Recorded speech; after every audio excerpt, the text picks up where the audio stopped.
complicated, you know, man. Like a damn Rubik's Cube, man. You like talking about that blue, red, man, then you get to one side, and like, messed up.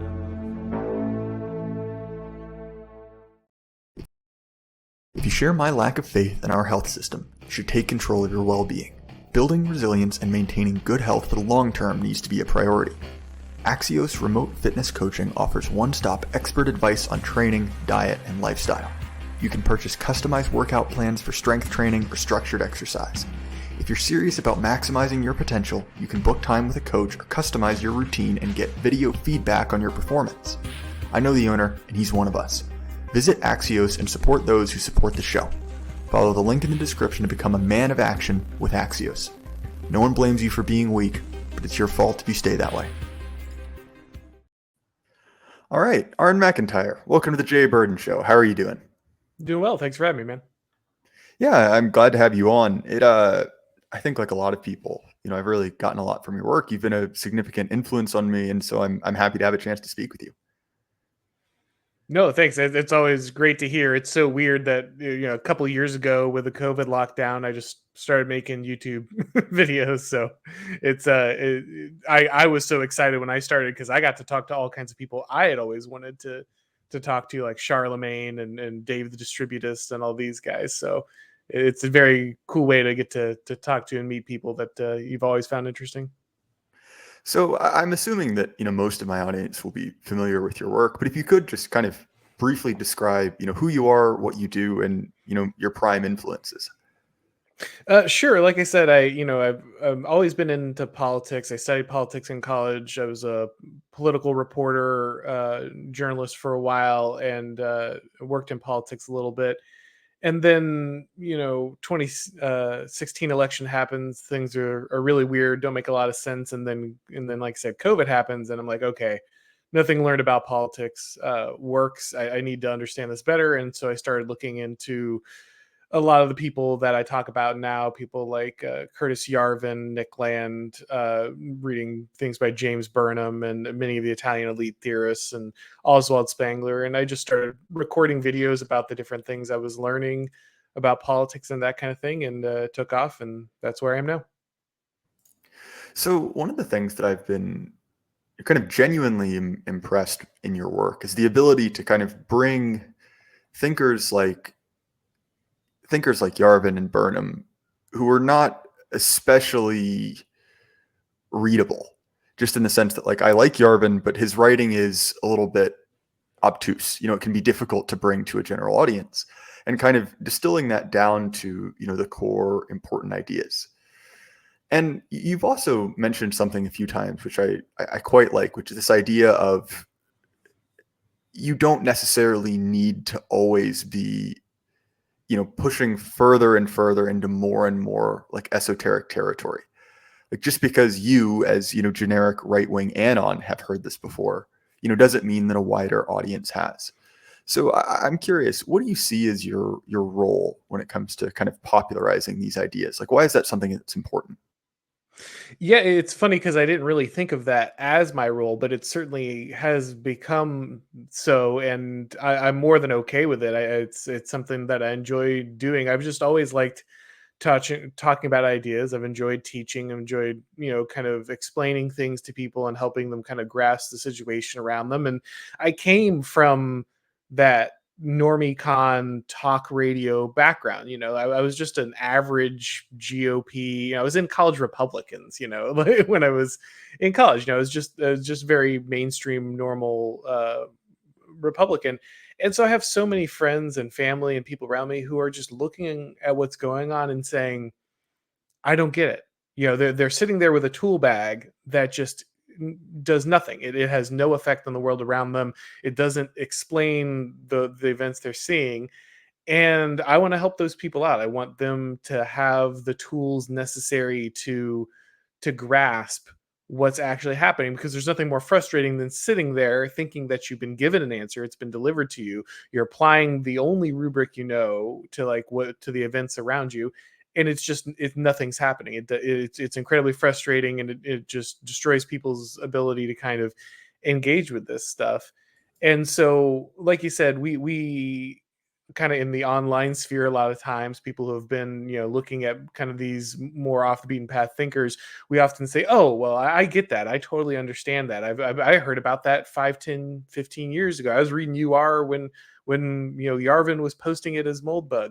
But most people, the vast, vast, vast majority of people, like, 99% of people have no idea about this stuff and no clue what this is. And you can try to sit there and try to like delve deeper into the edgiest and most esoteric thought you can to always be on the cutting edge. And that's fine. There are people who want to do that. But I feel like there's a large gap between like what's understood and what is actually delivered, especially to a lot of people who have influence. Like a lot of people who have influence have not heard of this stuff. They do not understand it. They're not familiar with it. And so I've kind of fell into this in between space between kind of like the more cutting edge right wing political theory, and maybe the people who might actually have a chance to put it into action but haven't really understood it, haven't really connected with it. That's an interesting place to occupy. And I think I come from a similar background. I'm from very much a red state area. My memories growing up are very much of, Rush Limbaugh, screeching about, Obamacare and, Casey Anthony, that kind of era of it. And to me, at least, like those are my people. And so to me, I have a great deal of just, I don't want to say hatred because that's, not becoming, but just kind of this like resentment towards kind of like the conservative pundit class, because I look at them as essentially taking advantage of, the best of America, people who genuinely are kind of like the productive heart and soul of this country, but have been given horrible answers for why society is the way it is. And I realize that there's a little bit of tension, and maybe you can address this, between on one hand, kind of like the tenets of elite theory, and then having kind of a certain degree of, like affection for, like the hoi polloi. So I'm curious, how do you kind of square that circle? I don't think there's any tension at all when you properly understand what an elite should be. Like you said, I'm from the deep South. My dad was in the military. We moved around when I was young, but we always lived in the deep South. In these states, and so that's where I came from. These are my people, 100%. I come from the land of double wide trailers. And so I don't have a lot of time for people who have a disdain for my people. I just don't. People who look down on them. And I think the proper role of an elite is to look after and elevate those that they have an obligation to. The noblesse oblige is real. If you the problem, I think, so often is that these people, these people who are truly, I think, in a lot of ways, like you said, the people who make the country run, are led by people who just have nothing but disdain for them, have no connection to their culture, have no connection to their way of life, have no appreciation for their tradition, and are more than willing to just kind of farm them for revenue and for influence and status without really feeling any obligation to deliver for these people or bring anything back to them. And so I don't think there's any tension between elite theory and a respect for the common people, as long as you understand that the true goal is to connect the interests of those two. The problem we have is not that we are ruled by elites. We'll always be ruled by elites. The problem is that the elites that rule us hate us and have no connection to the people. They don't care about their folkways. They don't care about the traditions. They don't care about the morality. They don't care about their well-being.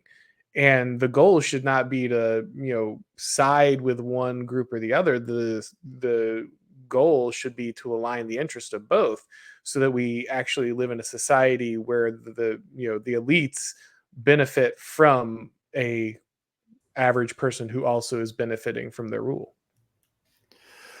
I think that there's something in that, right? That there is, being on the right wing, Moldbug has this idea of, the right wing as order, right? That everything is in its place. Everything is, working correctly.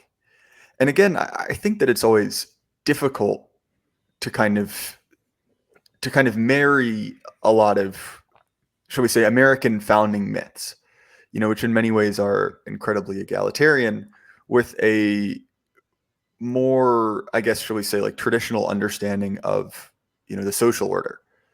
So do you see there being any tension between being American and loving your country and recognizing, shall we say, a more hierarchical, like, ordering of society? There is some degree of tension. It's always weird because I think what George Washington thought of as equality and what um, some gender studies professor at Berkeley thinks of equality are very different things. But there is truth that America is a creation of the Enlightenment, and that it is at its core has you know the seeds of kind of this leveling um, influence.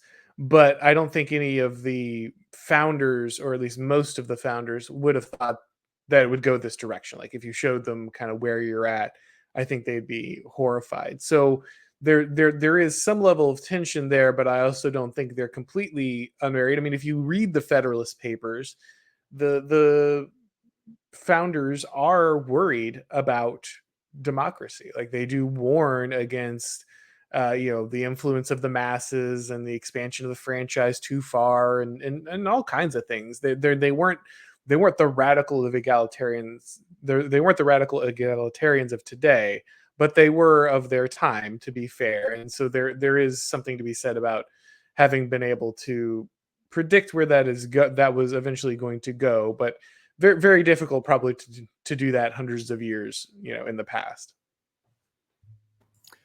That's a fair point. So one of the difficulties, right, in being in Red America, and I say this with a certain amount of love, is that these are often the people who are most wedded to the American myths, and specifically I mean the American myths of kind of 30 to 50 years ago, so figures like MLK and George Washington chopping down the cherry tree, and many of these things that were kind of representative of a better social order. I would argue that even the regime sanitized version of MLK, while not a good thing to base your society on, is at least better than Ibram X. Kendi and George Floyd. But nonetheless, oftentimes the people who are the most wedded to kind of like these principles are actually kind of conservative, kind of like normal Americans. So how would you go about, and look, I'm not one who's big on quote unquote like red pilling and normies, but you are indexing with, or like I guess like interacting with more normal Republican spheres. So how do you go about kind of gently kind of like bringing up ideas that are more common in in our scene when it comes to things like anti-egalitarianism and hierarchy and things like that? How do you go about that?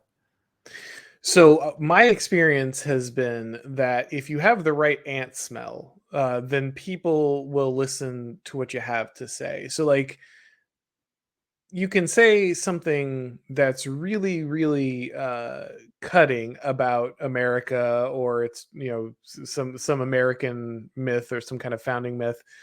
And if you say it in the way that the left says it, and if you say it in a hostile way that makes it clear that like you're someone who is attacking their values, then they're immediately just going to shut you down. And they should. That's a very natural defense, and a healthy one.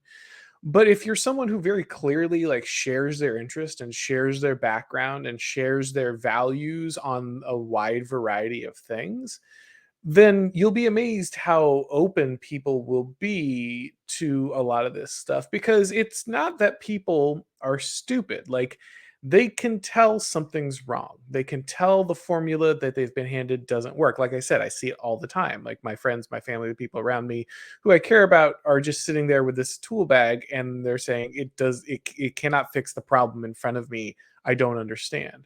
So they're already kind of looking for something. But when they look at the left and obviously all the things they're saying, they're like, that's not it, obviously. And so they're looking for something that's outside of kind of the current kind of conservative paradigm, but also feels like it still values them and has their interests at heart and cares about the country and the community and their Christian morals and that kind of thing. And so I think it's surprisingly easy for a lot of these people if you'll approach particular issues, like a particular spot of tension, with the understanding that you're still on their team and you're simply trying to work through the complication and why the thing that they're used to applying to the problem isn't solving it.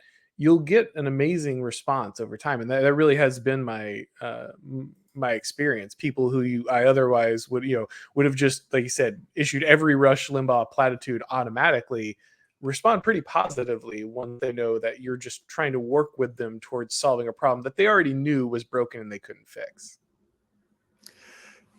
So I've stated before, my kind of disdain for the conservative elite, because I view them as kind of the mirror image of what you've described, where on one hand they are completely, mouthing all of those platitudes, but kind of, stabbing these people in the back and selling them out. So why do you think that the left-wing elite is good at rewarding their patrons, right? Like if you do what I want, well, you can burn down a city and not go to jail. I'll forgive your college debts. I will provide you with, material or kind of like legal cover in exchange for support. Why do you think that the right-wing elites, the conservative elites, aren't good at that? I mean, it was, relatively groundbreaking news when Texas announced they were even floating the idea, of massively, cutting the taxes of, homeowners with children, right, which is their core demographic. And so I'm curious, why do you think that kind of like, and I'm not even necessarily trying to paint left-wing elites as benevolent. I don't believe that they are, but at least they seem to understand that kind of like transactional level of politics more. So I guess to put that in a more simple question, why can't right-wing elites reward their friends?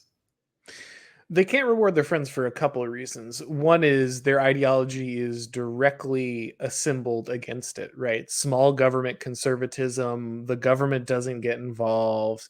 And that's, at least that's their cover, right? They reward their friends all the time. It's just that their friends aren't their voters, right? They reward defense contractors. They reward giant corporations that hollow out middle America. They reward pharmaceutical companies. Like, they reward people on a pretty regular basis. It's just not their voters. The reason that the left gets to do this is that they make the rules, and the right is basic. The most right-wing elites secure their power by their job of managing the right as opposed to leading it, as where the left secures their power by actually delivering to their base. Not everything. Like, obviously the left's base doesn't get everything at once, and then there's plenty of graft and the pleasing corporations and things on the left too. But also it helps that the left are allowed to explicitly say who they can help, right? Like, the left says, we're going to deliver to a Black community. We're going to make the lives of Latino citizens better, right? Can you imagine? The right will say, we will specifically help, Black communities or Latino communities, but they're never going to say, yeah, we're here to help white middle America, right? Like, that just doesn't work. And it works because we exist in an identity politics paradigm where all of the identity politics the left wants to play are allowed, and all the ones that the right might play are explicitly disallowed. And so the right is in power because it's able to manage its base, and its ideology explicitly tells the base, we're there just to leave you alone, not to actually benefit you in any way. And the base has been convinced that their ideology and their values are exactly that's what they should expect from their politicians. So one of the things that is talked about often is this idea of a circulation of elites, right? You've mentioned that the elites who run our society, they hate us. They have no respect for our folkways, no respect for our ways of life. But nonetheless, right, if there's no one else to take that role, they kind of win by default. And I'm not necessarily talking about anything illegal. That's not my point here at all. But if you had to say, there seems to be counter elite power building, people interested in, kind of like displacing this current order. Do you see anyone like that? And if so, where do you see them? I mean, in a lot of places that most people will point to, they'll point you to people like Peter Thiel or Elon Musk, and those are counter elites in a way. I don't know that they share the values of the right. In fact, I'm pretty sure they don't in many respects, but they certainly don't respect the values of the left. And sometimes that's enough. A lot of people will complain, and you should. I mean, you do deserve elites that share your values. You really should. That should be the ideal pairing. But in a time where almost the entire system is completely captured by elites that don't, you kind of have to take your allies where you get them. Caesar didn't want to be a populare, but he had to become a populare because it was the only way to protect himself from the optimates who hated him. And in many ways, he has to adopt the causes of the populares simply because it's the only way to political power. And I think that's probably what you're going to see from a lot of guys who otherwise probably would have been more or less, centrist leftists or libertarian leftists, but are forced to adopt and champion the causes of the populares because it's the only way for them to kind of escape the stranglehold that the current oligarchy has on their ability to do what they want to do. So I'm curious, do you think that the MAGA movement has any potential, to collect elite support, or do you think that that's essentially turned into like a grift zone now?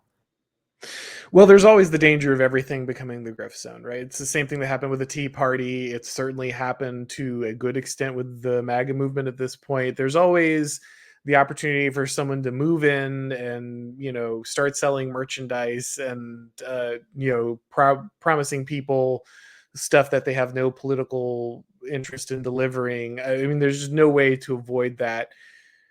There's going to be the situation where people are always looking for the real thing, and until it comes, like the next wave of kind of center right grifting will attach itself and kind of glean what it can, and that's just probably going to be an unavoidable part of the cycle until things get to the point where people aren't willing to kind of accept that anymore. This is what Curtis Yarvin, I had him on recently on my show, and this is what he's saying is, the right, for a bunch of people who talk about how things are existentially, there's an existential crisis and like things can't go much further, sure don't act like it. Like the people in charge of the right, even those who are deemed crazy by the left, seem to not be super interested in like investing in new institutions or putting a lot of time into building things. They don't seem to really be putting themselves out to the level where like they feel like they need to take serious action. No one's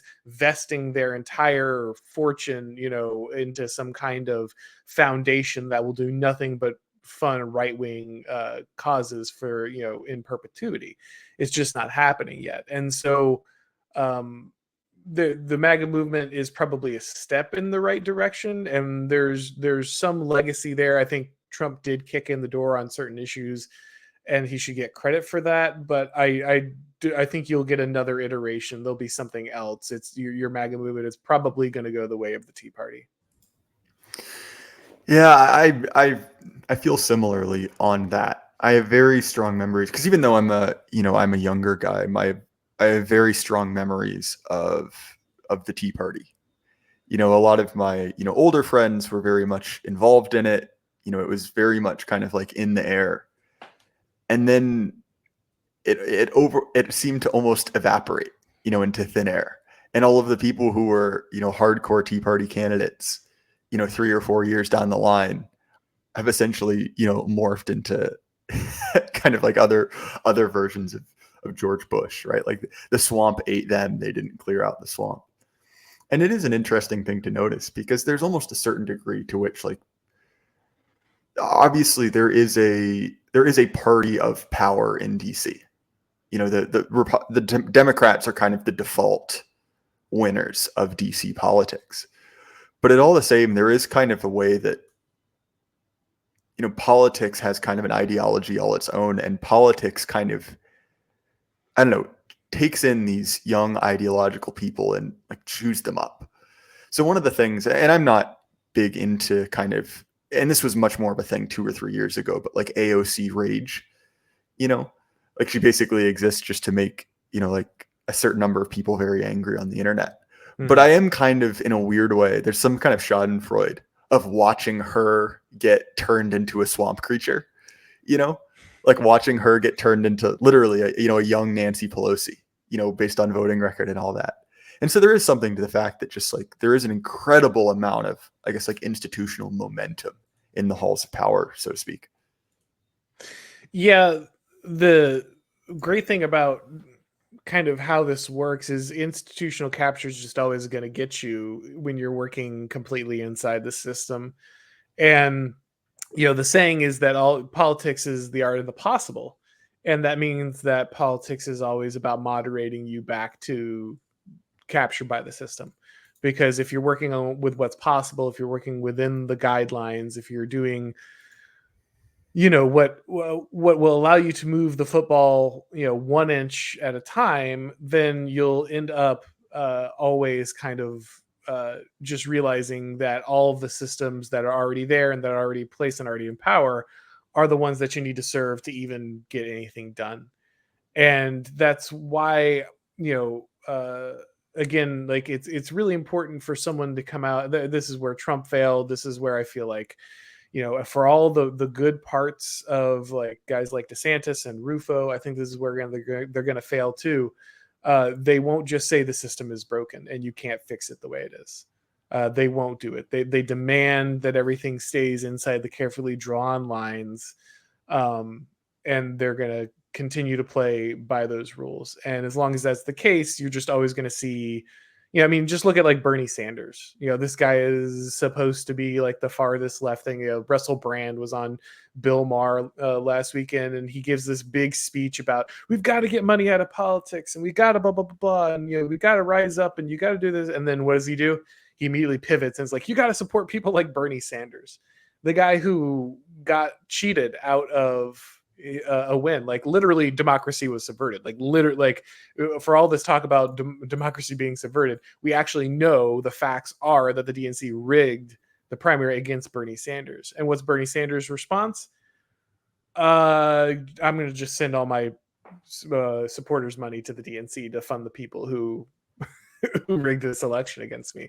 Like this is the complete capture of the system, right? The most radical person they can imagine is a person who at the end of the day is just going to take it on the nose when the system decides that they don't want him in power, and immediately hand the money of his supporters back to the Democratic National Committee so they can elect the very people that he was supposed to be against and they were supposed to hate. Yeah, there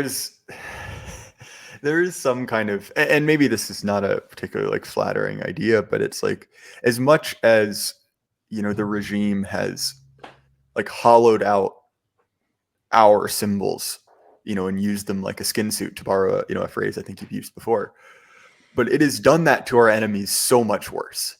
Like the fact that we've essentially there's been this like whiplash change, from people, being, incredibly, and who knows how much of it was real, but at least these kind of like people on the ground sincerely believing, that they were anti-war, they were anti-foreign intervention, they were anti-empire, to screaming at the top of their voice to go send, bombs to Eastern Europe.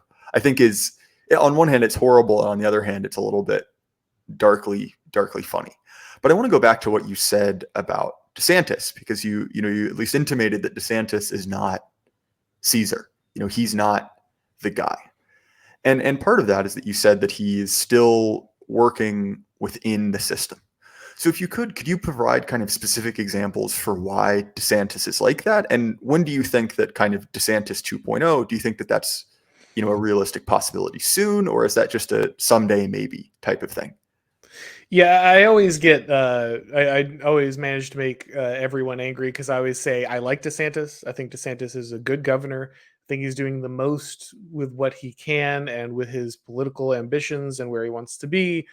But I think he's just a better governor than he would be a president, because he's he's showing that you can build political power and a base, and kind of a bit of a resistance and pushing back against what's happening at this level much more effectively than he would in a system that's just completely captured like Washington D.C.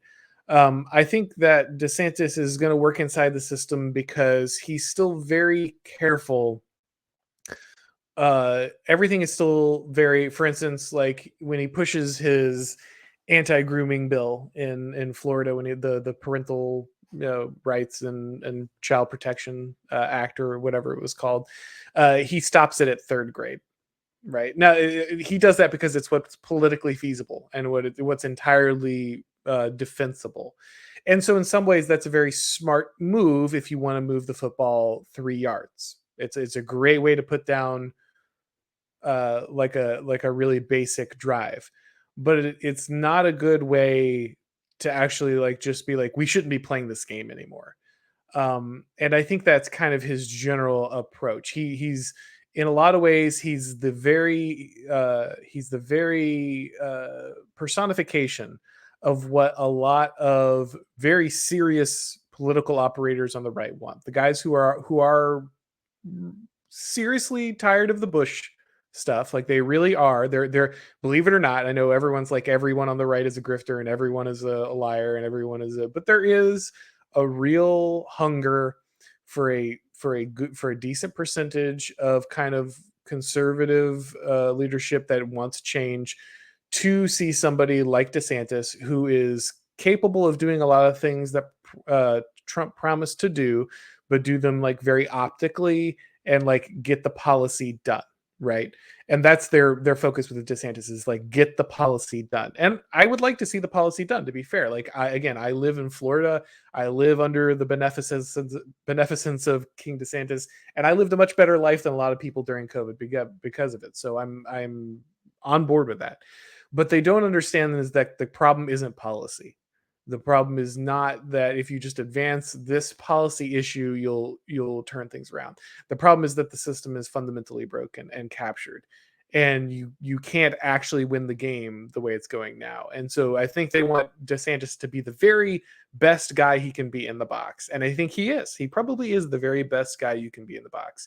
But until you have the guy that's looking outside the box, I think you're never really going to get what you want. And I think moving DeSantis to a national stage just ruins him for what he's really good at, which is like securing a good life and sheltering people from some of the worst aspects of the regime inside a local area. I find myself in agreement with you on that. I've never voted for president. I don't really plan to, for any number of reasons. One, because based on my state, it doesn't matter. I'll put it that way. But there is something to be said for the fact that there are certain things that I find admirable about DeSantis. Is that I think that there's a contrast to be made with how he and Trump handled the media. Where with Trump, it was kind of everything was downstream of media coverage one way or the other. Whereas with DeSantis, and maybe this is just by virtue of being, 800 miles away, it at least seems like he acts and media reacts, which is an interesting dynamic to see. And I think one of the other things that I at least admire about him is that he seems to be relatively immune to pressure from the press, at least from my perspective, which is something that I think is kind of unique. Do you think that I'm correct in those two observations? No, I think there's a lot of truth to that. And I think a huge part of it is, again, the importance of regional leadership. DeSantis, because he's working inside one state instead of dealing with like the national press corps, can really control and dictate flows of information, who gets interviews, what media appearances are done. He can generate his own stories in a way that's just almost impossible. It's really hard for people to get this. Like, they're like, everything has to happen on the national level. Everything has to happen on the big stage. It only matters if it completely revolutionizes like Washington D.C. or something. But they don't understand that like a lot of the difficulty in turning that thing is because it's the Leviathan. Like it is so hard to change and alter things because you really are working with like the entire focus of a global monopoly on kind of policy and media and all of this stuff. When you're working inside a state, yeah, the stakes are smaller, but you also have more ability and control. You aren't as completely entrenched in the swamp. Now, that doesn't mean that like the federal government leaves you alone. It doesn't mean that if you're not successful over time, eventually they'll come for you and try to force this stuff down your throat. But you can get a lot farther and you can show people, you can set a roadmap, you can create proofs of concept that matter if you're interested in like creating things outside of this like entire Washington swamp system. And so I think part of it is his ability to be calm. He is very, very smart and very practiced in those things. But I think a big part of it is also the fact that he is, isolated to some extent, and he is able to control more of the factors that then allow him to dictate those things and control his situation and the frame in which the media presents it. One of the things that I noticed over the course of the pandemic is it seems like more Republicans were essentially willing to signal against the regime once DeSantis had made the first move. Like it was kind of, there were multiple people, talking about this with the governor of Texas, right? That he started essentially like increasing his rhetoric, to keep pace, so to speak, to be kind of seen as a, another one of the, rising Republican governors. So do you think that there is some kind of effect in which, having someone who is willing to kind of, build up his own power in a state, do you think that will kind of inspire others, or do you think that he's the only man who can do that? No, I think it's absolutely inspiration to others. It's harrying them, right? It's constantly at their heels. When you've got a guy like Abbott, who needs to be seen as right wing, who's going to get pressure from his voters, then he's going to be driven every time another governor does something and shows an amount of spine. People are going to ask like, okay, why aren't you doing that? Obviously, also there's the fact that like every governor and senator is running for president all the time. And so when they see someone who is energizing the base and is exciting them and is pushing issues that actually like create a lot of buzz, they feel the need to like step in. They want part of that news cycle. They don't want to be left behind. They don't want DeSantis to be some clear front runner or something. And so that is also to your advantage. The fact that every one of these little guys in their fiefdoms wants to eventually take a shot at the crown means that like they have to keep pace. And just of course there's incredible power of just setting the roadmap. Like when you have a lot of people, it's about vision, man. Like we just don't have leaders on the right. We just don't have them. We don't have people who are willing to take chances. We don't have people who are willing to put their necks out there. We don't have people who are willing to like actually get the work done. And again, whatever you think about DeSantis and Rufo and what they're doing, they're at least trying. They're at least putting it out there. They're at least creating a roadmap. And when people see that, they say, well, maybe I can do that too. Okay, if he went step 1, 2, 3, I can do it too. Even, it seems obvious, but even governors of giant states who should be key leaders in a political movement are mainly just sitting around twiddling their thumbs, hoping someone will show them how to do this correctly. And there's just an incredible power in someone who has the confidence to act, and that's what you need. Yeah, I think with bemusement from time to time about the conservative wonder boys of yesteryear. Like I'm sure you remember this, but I remember very distinctly when was it Paul Ryan who was this like young gun coming out of the Tea Party movement? Was it him or was it another Ryan? I can't remember. No, it's Paul Ryan. He's sitting there. He had like the Fred Durst cap, and he was doing bicep curls in the magazine. Yeah, he was going to be the fresh young face of the Republican Party. That's actually exactly what I was going to bring up. That photo of him doing bicep curls, and you look at that and you're like, all right. In many ways, you know what, like things are a little bit grim now. Like I'm not going to deny that. You know, the things that you could say in 2013, there's a whole, you know, genre of YouTube video essay complaining about that 10-year difference. That's not my point. But we can also say that at the very least, you know, there are people tangentially aligned with us who are at least kind of like, you know, a shadow of a serious leader, you know, a shadow of someone who seems to actually be willing to, you know, take chances. And I'm not trying to over romanticize this. Like I said, I agree with you. I don't think DeSantis is the guy, but let's also be honest. He's a hell of a lot closer than, you know, Fred Durst, Paul Ryan, which I guess is at least some level of hope to it. Yeah, no, there was someone who posted this yesterday, and I think it's very true.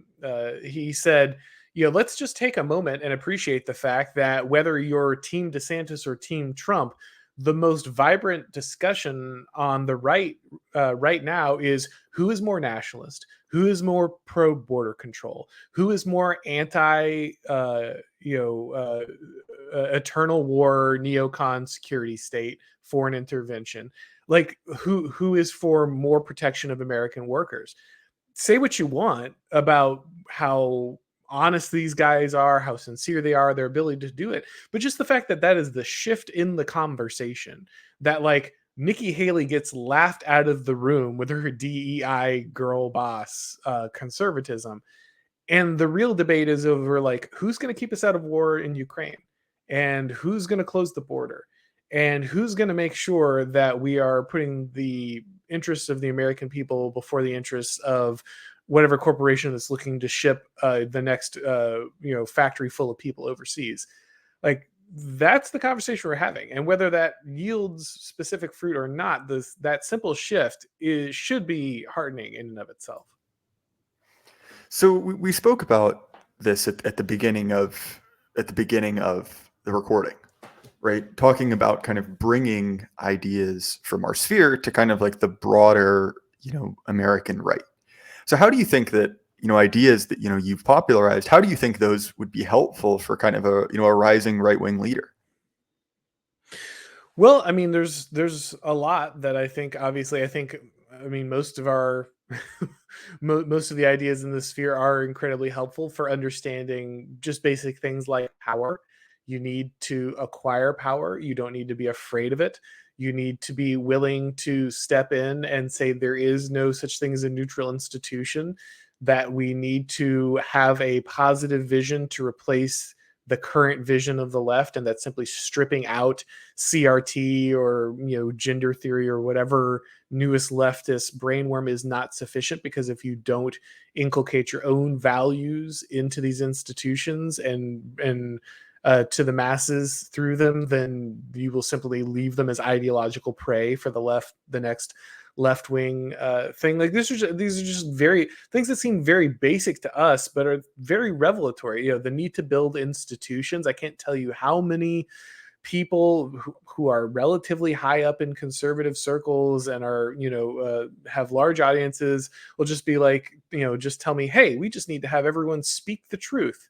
Once everybody just speaks their mind, we'll finally win the day, and the scales will fall from their eyes. I'm like, no, man, you'll get fired, and you won't be able to pay the mortgage.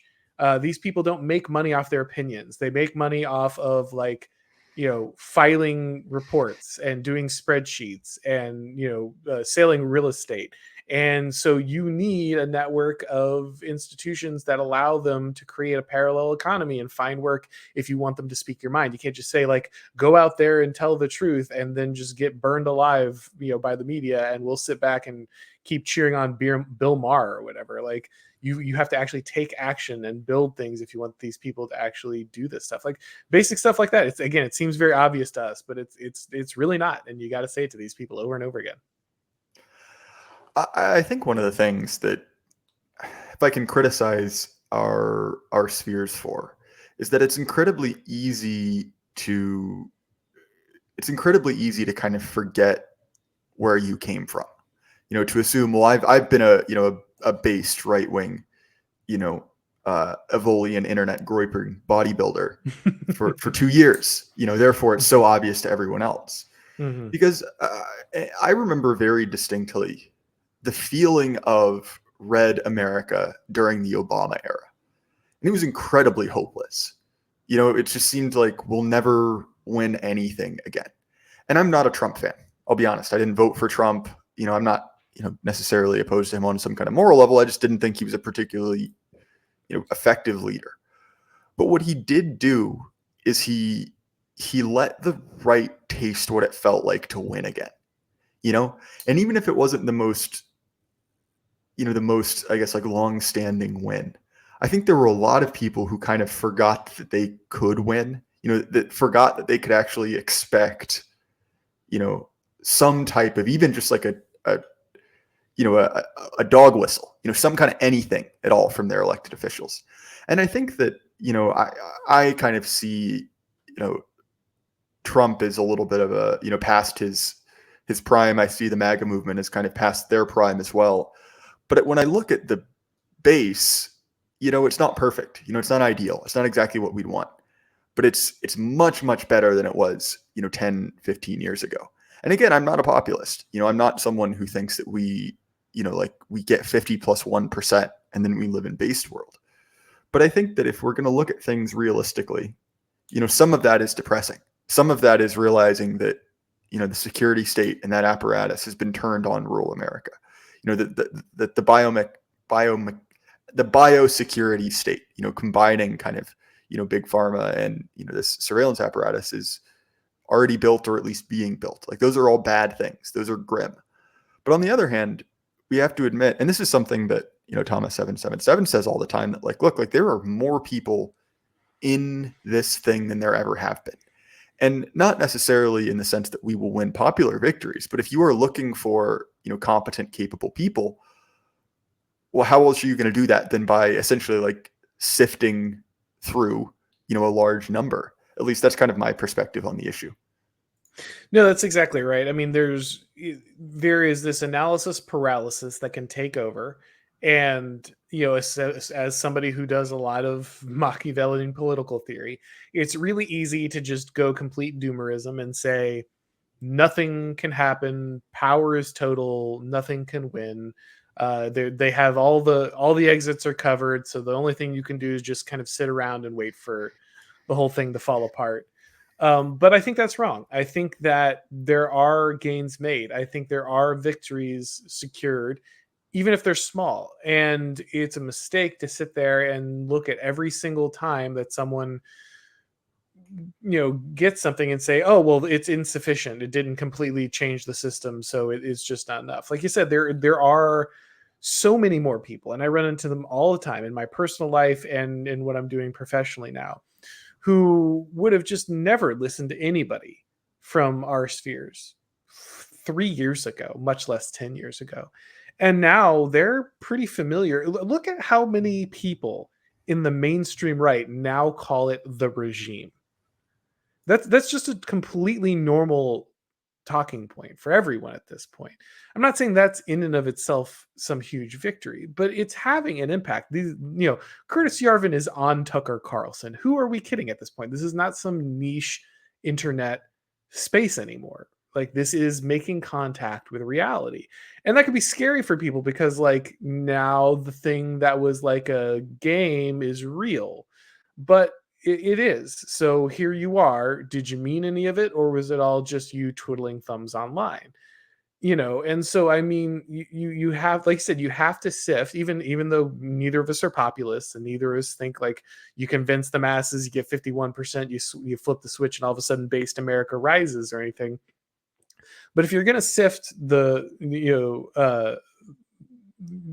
for possible elites in the right, you have to expose people to these ideas, and you have to give them avenues in which they can elevate themselves into positions of leadership, and give them institutions and things that allow them to prepare themselves for those situations. And so I think it's really important to count the gains that you have, celebrate them when they come, but also be realistic about where you are and what needs to happen next.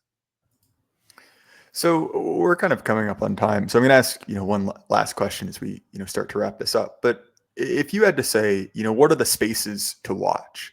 What are the places to look for, kind of like new and exciting developments in our spheres, where would you say that energy is? I think that there is a explosion in two areas that I think is really good. One is the guys like Raw Egg Nationalist, which are providing a alternative.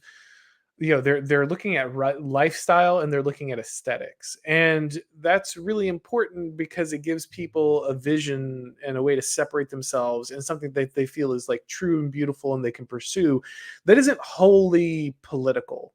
It's obviously intersects with politics. Raw Egg Nationalist does talk about politics, but it's culturally distinct, as opposed to just being a bunch of people with slightly different political philosophies, creating some kind of obscure collective of, trying to one up themselves on how much of Ola they've read.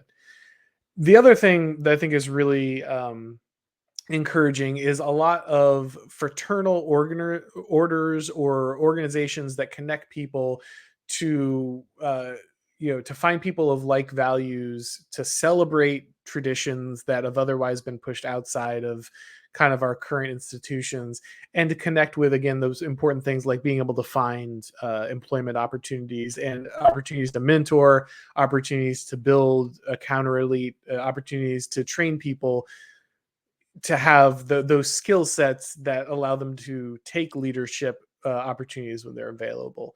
And the fact that you're seeing things like the Old Glory Club and organizations like Exit and New Founding and things that just allow people to connect, build those skills, find others that that are going to like better themselves and put them into positions of leadership, I think is really essential. I think that's well said. So, Auron, if people want to find more of your work, what's the best place for them to look for that?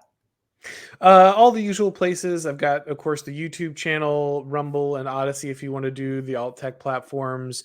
I've got Twitter and Gab. You can subscribe to the Substack. I just put out Chapter 7 of the Total State on the Substack here recently. And then, of course, you can find me on Blaze TV, and my articles appear on the Blaze site proper. And as far as my links, you guys know where to find me. The show is available on Apple, Spotify, YouTube, Odyssey, anywhere you listen to audio shows. If you want to support the show, obviously you can do that by checking out our sponsor, Axios. And if you want to support me more directly, well, you know what? There are links in the description for you to do that. I certainly don't expect it, but I do appreciate it. It does help cover the cost of the show. And remember, guys, keep your head up. The lie can't last forever. Good night.